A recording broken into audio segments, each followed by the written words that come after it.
দীর্ঘদিন ধরে তারেক রহমানকে ঘিরে অপপ্রচার চালানোর অভিযোগ তুলে আসছে বিএনপি, কিন্তু এবার সেই অভিযোগের আড়াল ভেদ করে সামনে এসেছে তার উপর চালানো নির্যাতনের এক ভয়াবহ ও অন্ধকার বর্ণনা, যা নতুন করে নাড়া দিয়েছে দেশের রাজনৈতিক অঙ্গনকে।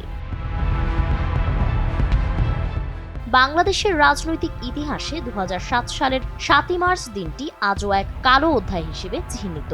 সেদিন কথিত দুর্নীতির মামলায় আসামি হিসেবে বিএনপির তৎকালীন সিনিয়র ভাইস চেয়ারম্যান তারেক রহমানকে ঢাকার ক্যান্টনমেন্ট এলাকার মইনুল রোডের বাসা থেকে গ্রেফতার করা হয়। গ্রেফতারের পর যা ঘটেছিল তার সামান্য অংশ তখন প্রকাশ্যে এলেও পুরো চিত্র বহুদিন ধরেই রয়ে গেছে অজানা ও রহস্যে ঘেরা।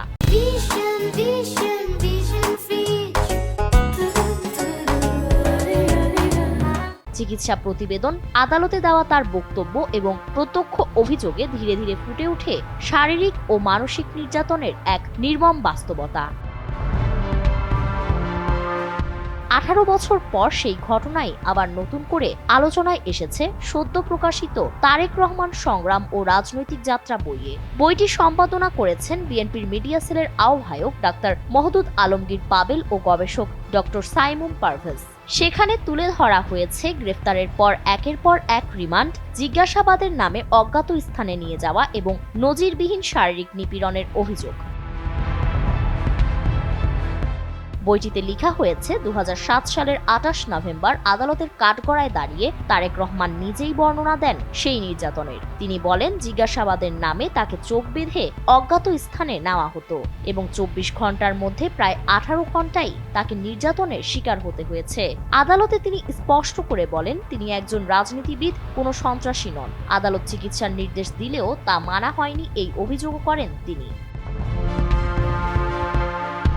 তার বক্তব্য আরো ভয়াবহ হয়ে ওঠে যখন তিনি জানান, নির্যাতনের মাত্রা এতটাই ছিল যে তিনি সোজা হয়ে দাঁড়াতে পারছিলেন না। চোখ বেঁধে নির্জন স্থানে নিয়ে ক্রস ফায়ারের হত্যার হুমকিও দেওয়া হয়েছিল বলে অভিযোগ করেন তিনি। পরে হাসপাতালে চিকিৎসা প্রতিবেদনে উল্লেখ করা হয়, তার মেরুদণ্ডের 6 ও 7 নম্বর হাড় ভেঙে গেছে, কয়েকটি হাড় বেঁকে গেছে এবং মেরুদণ্ডের হাড়গুলোর মাঝে দূরত্ব কমে এসেছে, যার জন্য বিশেষায়িত অর্থোপেডিক চিকিৎসা প্রয়োজন। এই প্রেক্ষাপটে আদালত রিমান্ডের আদেশ শিথিল করে একদিনে নামিয়ে আনে এবং জিজ্ঞাসাবাদকারীদের সতর্ক থাকার নির্দেশ দেয়।